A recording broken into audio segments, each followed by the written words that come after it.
The only thing I wrote for an intro here was say the word FIMI over and over again and act really stupid. I really need to start learning how to do intros. Heyo guys, and welcome to the second installment of FIMI, or fuck, I missed it. The last FIMI was a big one. We covered the entire year in 2018 with albums I didn't get a chance to talk about. And I figured going forward, we could probably do FIMIs quarterly, like every 3 to 4 months, give or take. A lot of these are just my personal choices, stuff I wanted to tackle or just look into, though a good amount of these, at least 15 or so of these, were actually picked from the Rock Critic Discord server. That is a $10 one-time pledge. If you are tempted to join onto that, you can hop onto the server. We usually goof around and have a lot of fun there. So if you want to potentially see an album that you would like me to tackle in a FIMI style, pitch in to the $10 Discord tier, and we can get that worked out, potentially. Shameless plug. Whore, gotta make that money. One policy I'm gonna instigate with this video, just because you see an album covered in a FIMI episode like this, does not immediately disqualify it from being requested for a quickie later down the line. This show is mostly meant to be kind of just a first impressions or just a small touch on certain albums. There's certainly not in-depth reviews, it's just quick fire, boom, boom, boom, boom. But yeah, if you see an album here on a FIMI, you can quickie request it later on down the line when requests are open, if you want to. I mean, you get the gist by now, right? I don't have to keep rambling on. Good, let's fucking FIMI, let's do it, let's FIMI! FIMI! FIMI! It, sure is a Soilwork album, all right. It's not necessarily a bad thing, mind. I mean, Soilwork are one of the most consistent mellow death bands out there, but I don't know, their consistency is almost their biggest problem. They're definitely a band that fits into the problem that I've mentioned here and there, but their particular problem is something I do generally pretty well like, so And you know, the exact same thing could totally be said about these guys too.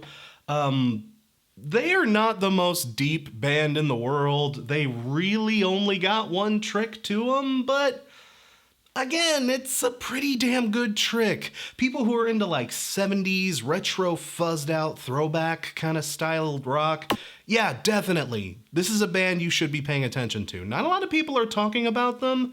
I would like for that to change. This is good stuff. Oh, you know one thing that's totally helped make 2019 at least a little bit better than 2018 in terms of music so far? There haven't been nearly as many bands that have succumbed to the Imagine Dragon like there were last year. Yeah, Papa Roach didn't get the memo. Oof. Oof. Just oof. You know, I will say the production on this album was pretty damn nice. Very lean, very tight, but still very smooth and crystalline sounding. It's a very clean sounding album, but I don't know, the raw music, the instrumentation, the actual composition, a lot of the performances, they just weren't doing a lot for me. It's okay, it's not horrid by any means, but if this is 1929 Part 1, I don't think I necessarily need a Part 2. I'm just saying. You know, this is probably the closest thing we're ever gonna get to a new Bright Eyes album, and I am not even gonna start complaining about that. This was nice.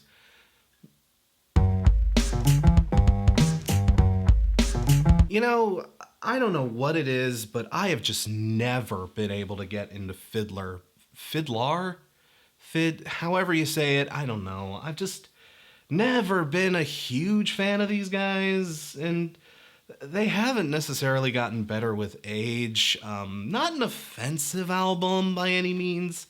I mean, you know, they're a bunch of chill dudes just making kind of chill music. They seem like they'd be fun at a party, but I don't know. It's not my thing. I've had so many albums to try to get into FIDLAR. I can't say it, and I can barely listen to it. Moving on. Oh my god. Talk about another band doing the kind of retro throwback thing very, very well. Rival Sons absolutely killed it on this record.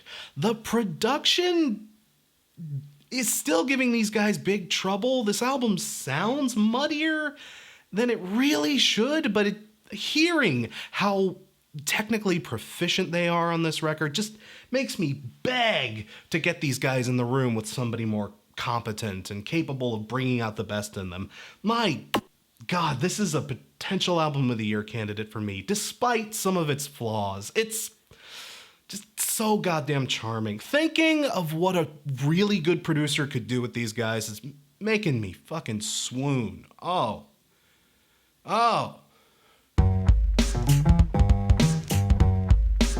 Okay, people, so I do not have the most background when it comes to this band. I've caught them in passing here and there. I like what I've heard, but I'm by no means an expert. And by everything I've heard about these guys, you really need an expert's point of view if you're going to talk about them. So, from the plebs' point of view, there wasn't anything particularly wrong with this record. It wasn't as bad as I've been hearing from some people, but it didn't make me like jump for joy or anything. It's okay. It certainly has its moments. Jacoby Shaddix actually sounds good on this record. Shame that didn't happen for the Papa Roach record. You know, I was told by a lot of people that Girlpool was an act I needed to check out. And, you know, there is something I dig about their ultra chill, super serene, kind of quietly capable brand of indie rock, but I'd say it's almost too ultra chill. Like, this thing almost put me to sleep, guys. Not in the worst way, but you know, if you are into like the more relaxed, if you're looking specifically for something that's ultra chilled out, this will strike that chord for you. But for me, yeah, it's too NyQuil. I actually reviewed the last Soen album a couple of years back when that dropped. Lakea, I believe. I'm probably mispronouncing that. But yeah, I did pretty generally like that.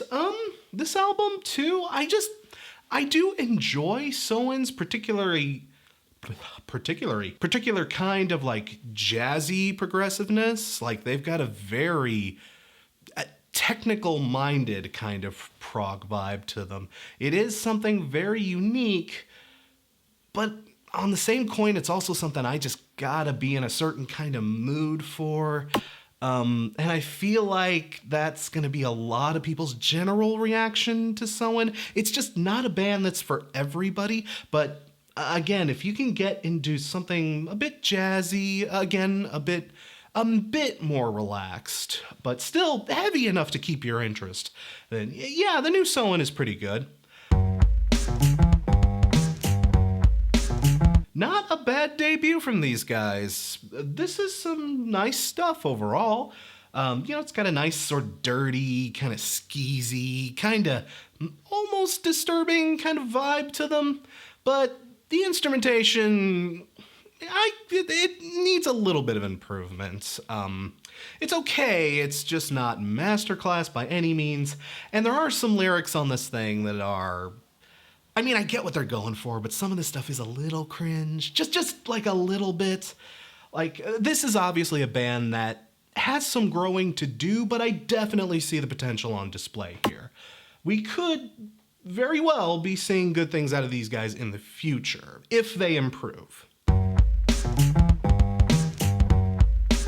Oh, this record was fucking great. I think I love Puppy. Puppy is this wonderful little blend of like dark metal and pop punk.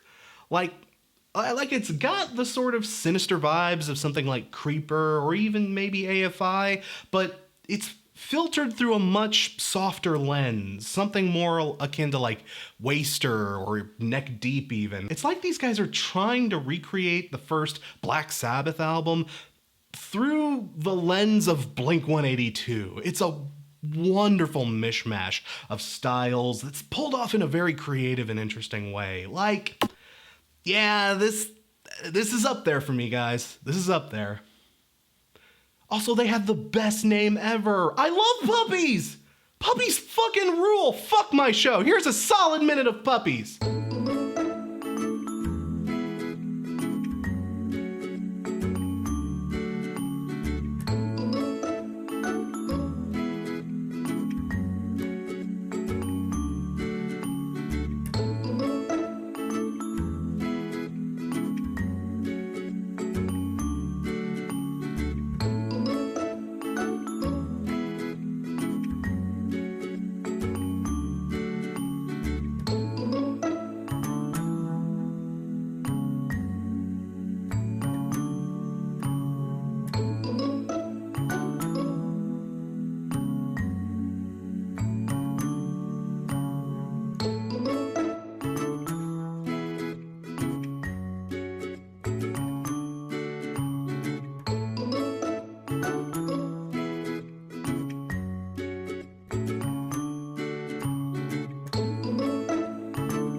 Puppies fucking rule.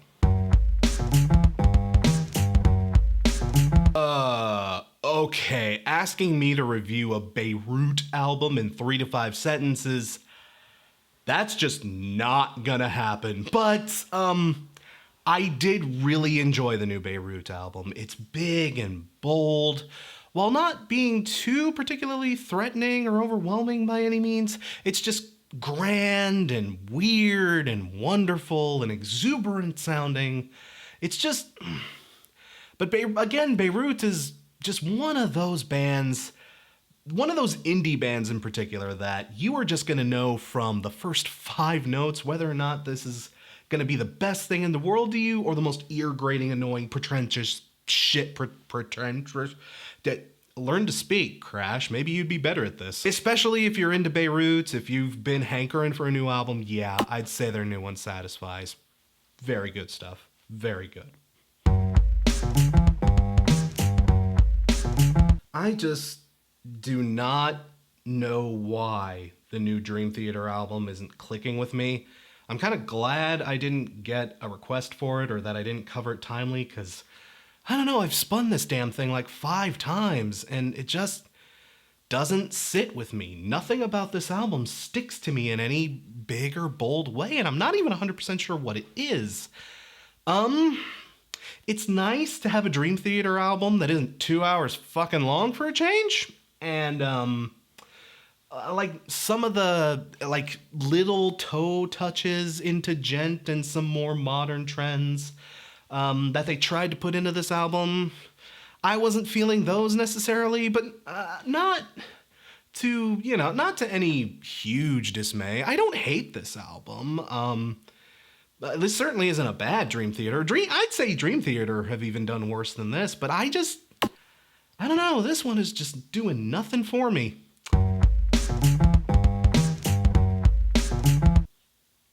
Help me out here, people. Was I the only one getting, like, Jar of Flies vibes off of this? This is just 6 tracks of the guys being as kooky and out there and experimental as they can get away with, and I do kind of love it.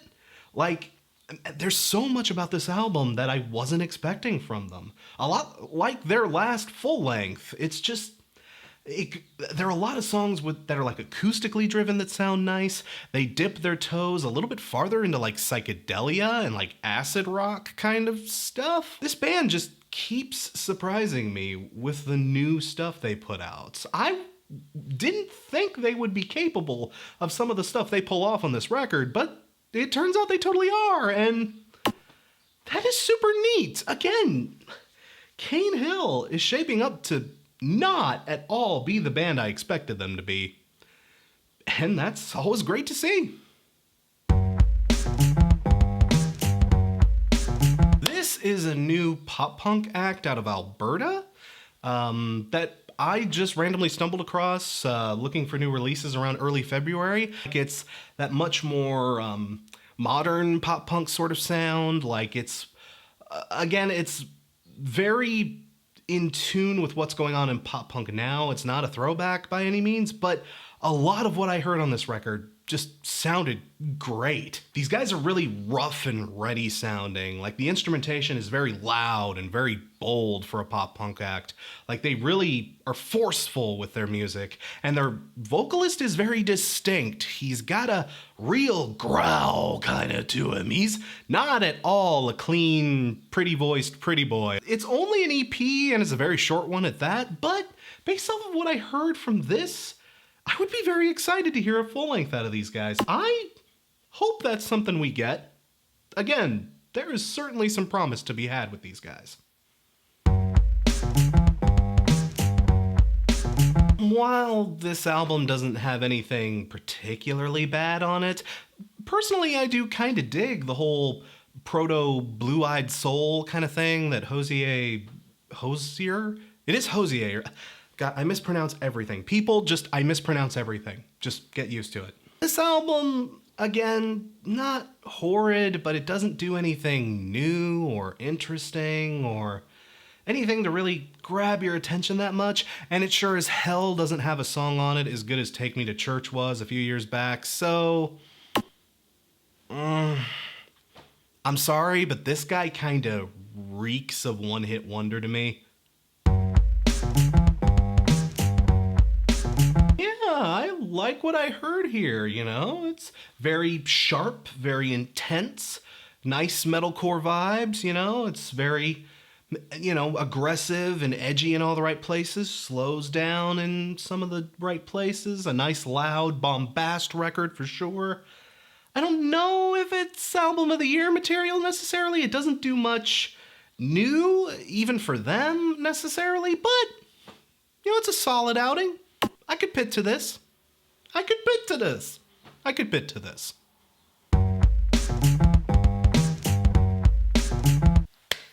I will say this much. This is probably the best album we've gotten out of this era of In Flames. That having been said, yeah, it's still very much this era of In Flames. It's not good. It's better. It's certainly better than Battles or fucking Siren Charms, but it's still not good. It's a long way from the best this band is capable of. Why? This is a band that desperately needs to move on. Please move on, In Flames. Move on. You were so good, and I know you can still be good, but just stop it! Stop this! Stop it! Why won't you stop it? Oh man, these guys, they released this album the same day as the Black album.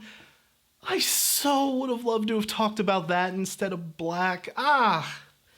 Just thinking about the Black album, fuck. But yeah, Sundara Karma is shaping up to be an exquisite band, guys. Like this album in particular, it's even better than their first one. It's got a real classic rock vibe going on. It's got a lot of energy and spice. It's got a very like 70s, kind of 80s David Bowie thing going on, only with like more punch and energy to it. It's fucking fantastic. People, please do not sleep on Sundara Karma. They are doing really, really good stuff.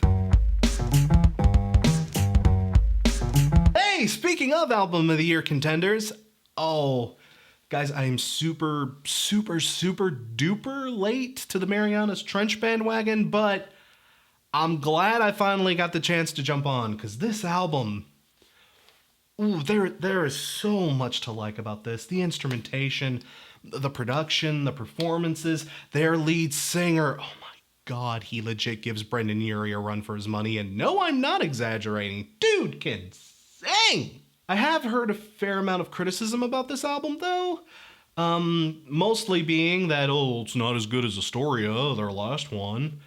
Which, speaking as someone who this was their jumping on album, I mean, no, it's not as good as Astoria, but not a lot of things are.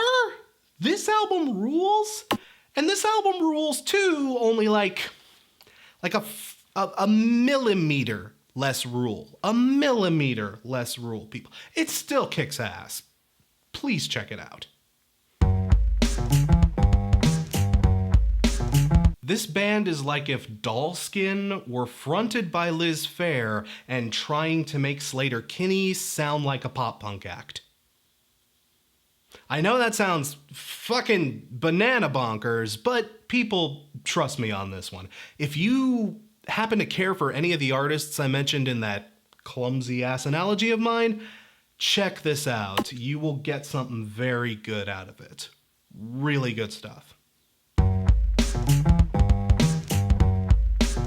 I've been following this particular project after I randomly stumbled across Lilo as a single, and based off of that one song, I figured the album would be phenomenal, and I was not disappointed with the Japanese House's debut. Just such beautiful, serene, just mesmerizing electro-pop in just a somber and heart-aching, but still mellow and soothing and just blissful kind of way. It's, oh, this record. See, this is a slow jam that I can 110% get behind. This is my kind of NyQuil, you know. This is not an album to sleep on, even though it might put you to sleep. It's good stuff, people. The Japanese House. Definitely get into that house. I'm so bad at analogies. Why do y'all watch me? I've already mentioned twice in this video bands that exhibit the problem, and I really think Children of Bodom is turning into one of those bands that exhibits the problem. Like, there is not much I can say about this album that couldn't be said about their last 2 or even 3 albums, really. It's a bit samey, yeah, but again, like with Soilwork and Spidergawd, it's a problem I kind of particularly like, so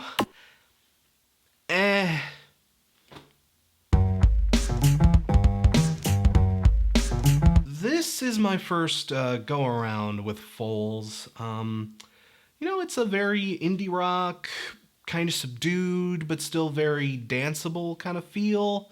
They do sort of know their way around a hook. It's generally pretty okay. I don't know, they weren't doing enough to really keep my interest past the first 2 or 3 songs, and I don't know, by the end of this record, it really felt like it was dragging. And for an album that's barely 40 minutes long, that's not a great sign necessarily. I don't know, it might just be a case of not my thing-itis here, but I just didn't feel like there was a lot of interesting stuff going on here. And again, this is a part 1 of a supposed part 2, where after listening to part 1, I ain't exactly excited for part 2, so again, your mileage could definitely vary on this. Just didn't do much for me.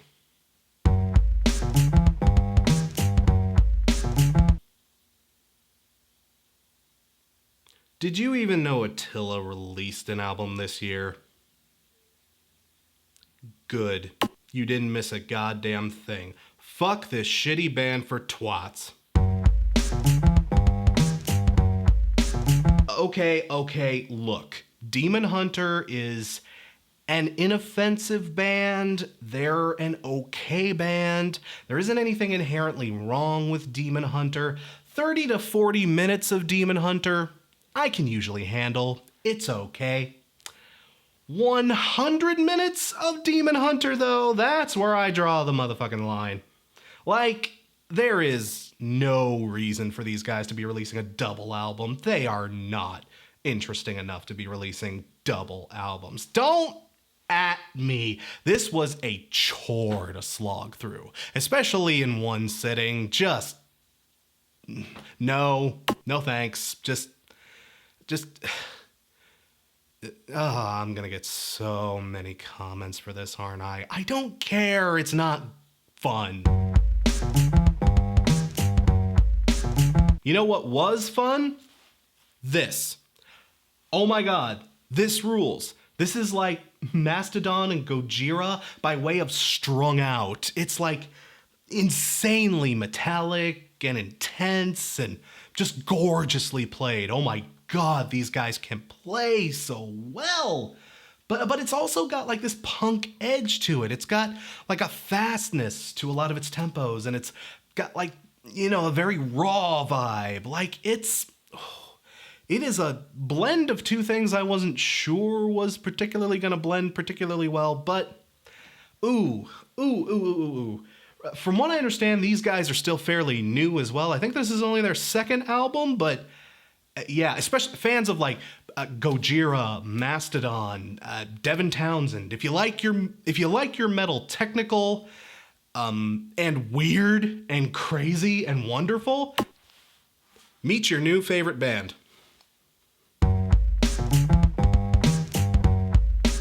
Okay, Gary Clarke Jr. is out there doing God's work, people. A gorgeous blend of blues and soul-infused rock with some very socially conscious lyricism, and it's just one of those albums that's got a lot to say and says it in a very beautiful and well-packaged manner. Like, it's got a distinctly Texas blues kind of sound to it. Like, you can tell Gary is inspired by guys like Stevie Ray Vaughan. There's a Southern Fried style to his sound that's very, very appealing. It's like this was very solid stuff. The album itself is a little freaking long. For my taste at least, like, man, this was a bit much to take in. But, you know, I can't complain too much because, man, Gary can just play that motherfucking guitar like nobody else out there, man. Like,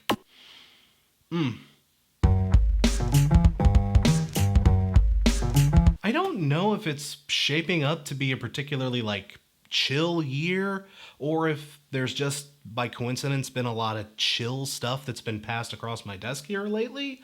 But yeah, this was another good chilled out album.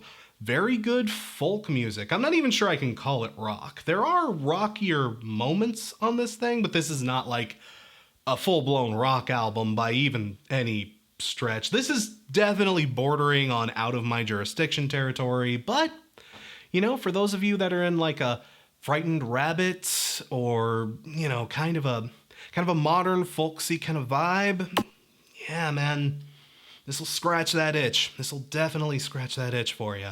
I was feeling this.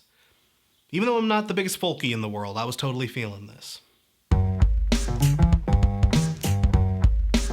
Okay, so those of you that hated the poppier production of the last Blink album will more than likely hate this album too. You'll probably hate it even more so. I get that, but speaking as that weirdo that actually liked California, I kind of dug this. It's an interesting little experiment. I don't know if it would work for a whole album, but like as far as pop tinged, kind of almost punk, but not really. Like, this is definitely a poppier project. This is not meant to be a very heavy project. But taking that in mind, like, I enjoyed it. There was a lot about this record I actually really liked. Some of the songs do a great job sticking in my head. I may be alone in this, again, like I was with California almost, but I don't think this album deserves a lot of the hate it's getting. I enjoyed it. Sue me. So Jinjer here is kind of a metalcore sort of groove metal thing out of the Ukraine. And, you know, there's some interesting stuff going on here. Their vocalist definitely is very good. They have a very powerful female vocalist who can handle, like, shouts and singing very, very well. You know, there was a lot to admire here, though they have, like, a nu metal sort of color to their sound, like a particularly dank kind of nu metal sound. Like, think maybe like Fear Factory-ish, or the less intense Typo Negative stuff. Maybe it's that dank, dark, dense kind of nu metal, and I'm not a big fan of that sound necessarily. Again, this might be more of a not my thing-itis kind of deal, but I wasn't feeling this. If you are in the mood for that sort of dank and dire kind of nu metal-ish, sort of groove metal aesthetic, it's here. It's nice. It's well executed. It just ain't my thing.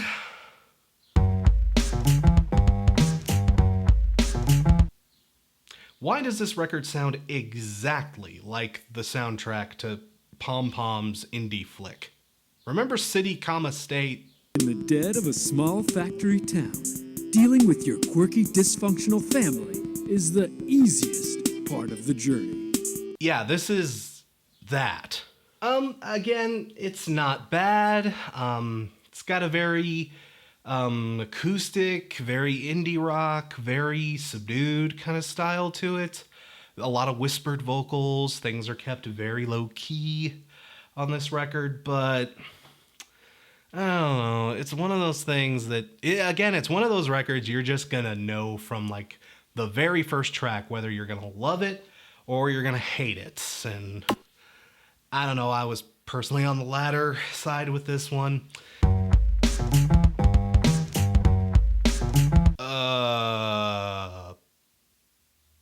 If Simple Plan were British?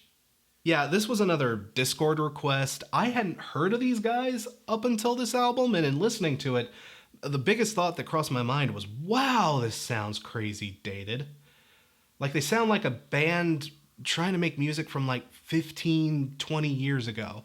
And when I went to do more research on these guys, sure enough, they're a band that was big in Britain, I guess, on a kind of a comeback tour. They went on a long hiatus and are back from the dead, so it seems. Credit where it's due, it's not as insipid or horribly played as something like Simple Plan, but it does give off a bunch of mid to late 30-something dudes trying to sound like they're in their late teens, and no thank you.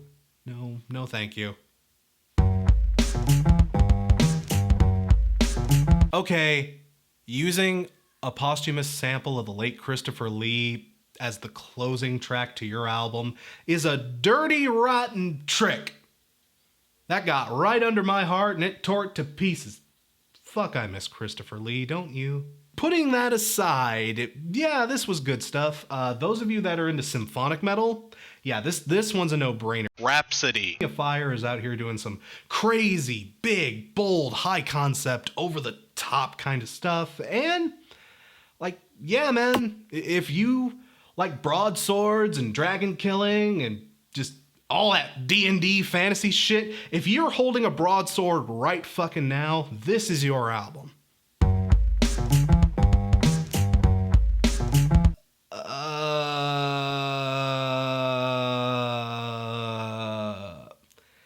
Imagine Dragon. Like, I hate to say that, because, you know, once upon a time, I was a Switchfoot defender too. I love the beautiful letdown. But man, I'd say ever since like around Vice Versus, maybe even a little sooner than that, Switchfoot just became a band that just chases trends, basically. They're just a big glittery pop band now, and wow, that's not fun. And this is one of their most not fun records to date. Yeah, sorry guys. It gives me no joy to tell you this, but yeah, the new Switchfoot sucks. Like, ooh, just oof. Just oof. Just oof. Just oof! Just oof! Can you even hear me from here? It is just oof! Oh, hey, the Butcherettes are still around? Cool, man. The Butcherettes fucking rule. No, seriously, any of you that are, like, say, into the screaming females need to be listening to this band, like, yesterday. The Butcherettes rule, and so does this album. I had a Canadian friend in college actually introduce me to Wintersleep through their amazing 2007 record, Welcome to the Night Sky. Like, yeah, that was a really great album, though I have to admit, Wintersleep was a band I kind of lost touch with over all these years.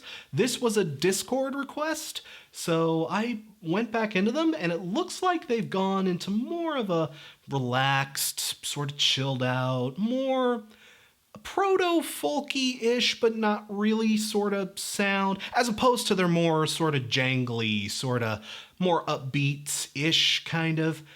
I'm not doing a great job describing what these guys are, am I? It seems like this is a band that's chilled out a lot over the years, and they weren't necessarily the most electric band to begin with, but this kind of sound is something that does fit them very well. Again, if you're looking for a good chill jam, something to put in the background and just relax to, this is another really good choice. There are a lot of things I like about this band. They have a couple of really good vocalists. Their clean vocalist is very good, a very kind of pop-punky sort of vibe.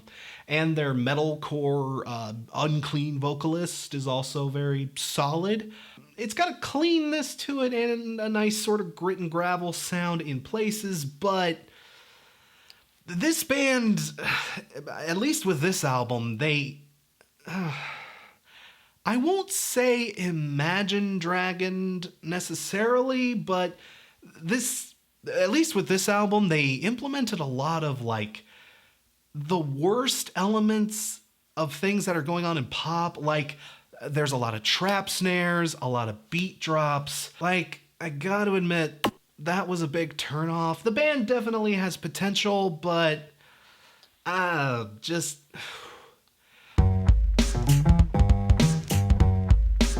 This is the first Lemonheads record we've gotten in 10 years. And it's a cover album. And on top of that, the album we got 10 years ago was also a cover album. I haven't admittedly listened to a lot of Lemonheads since about like 1993, 1995, since Juliana Hatfield was in the group. It's a Shame About Ray is great, but it's a shame about this album. Oh, and that is the FIMI for Q1 of 2019. Guys, thank you very much for watching. Be sure to post in the comments what you thought. You agree, disagree. If there are any albums you'd like to potentially see in a future FIMI, feel free to hit that up. Feel free to hit up my Patreon. Like I said, I think I'll be relegating a lot of FIMI requests to the Discord. So if you want to get in on that, feel free. We got lots of stuff coming up here on the channel. I'm gonna start catching up with Patreon requests. Gonna start doing some streaming here and there. We're way overdue for some streams. We've also got new releases, some other videos. I got lots of stuff coming up, people, so thanks again for watching. Stay tuned. We'll probably have, like I say, I want to do these FIMIs like probably around like quarterly would probably be a good time frame. So July-ish for the next FIMI, maybe? I don't know. Like I say, I'll let you guys know for sure, but again, thank you very much for watching, and you all have a lovely evening. Super special thanks to Color Around and Mo Madison. Wow.